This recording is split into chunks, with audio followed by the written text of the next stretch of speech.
Professionally, I've been in business my entire career. That was what took us around the world.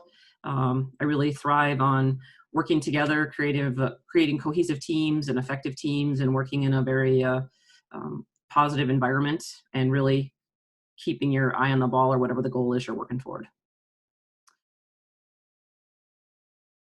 Listening for the last couple of years to some of the frustrations that parents have, and also then teachers, and really wanting to put my name in the hat to try and use the skills that I've developed in business and bring them to the school board. So I've thought about that quite a bit, and it's really bringing that collaborative working environment, the knowledge that I have on how to work complex issues across varied teams in what I would consider the school district and all of the stakeholders to be kind of a matrix organization.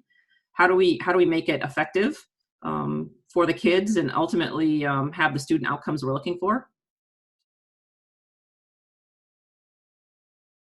So it doesn't serve to have a lot of, you can have conflict. Conflict is good. If you have constructive conflict, it usually drives to a better place. It usually drives to a better decision, because people are pushing each other to get to a place that is more effective. But when conflict becomes destructive, then it eliminates trust. And if you don't have trust in an organization as large and as complex as Fargo Public Schools, then you really are going to have a hard time with engagement and effective work environment and all the things that go along with trust issues. We need to make sure the teachers are able to pay their bills and able to keep up with the cost of living. As I understand it, I don't have all these facts, but the way I know what I'm experiencing in my job, the way health insurance costs continue to increase, employer paid health insurance, they will pass more and more of that cost onto the employees, and you may get a net 3% increase, but you actually are net 1 or 0 because you also got the increase in healthcare with that in that year.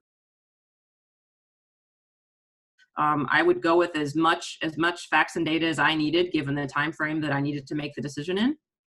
And so if that decision became unpopular, then it was going back out to the stakeholders and understanding, addressing basically head on, what was your conflict here? Here's why I made the decision I made. Here are the facts that I made it with. Is there something new that we need to discover here? But generally, I don't back myself up off a decision. I will stick with the decision and keep that information for a decision in the future that's of similar type.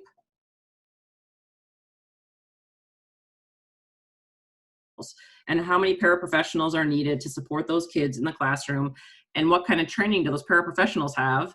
Because honestly, those paraprofessionals, in my opinion, are going to be dealing with something that most counselors and psychologists don't deal with a lot.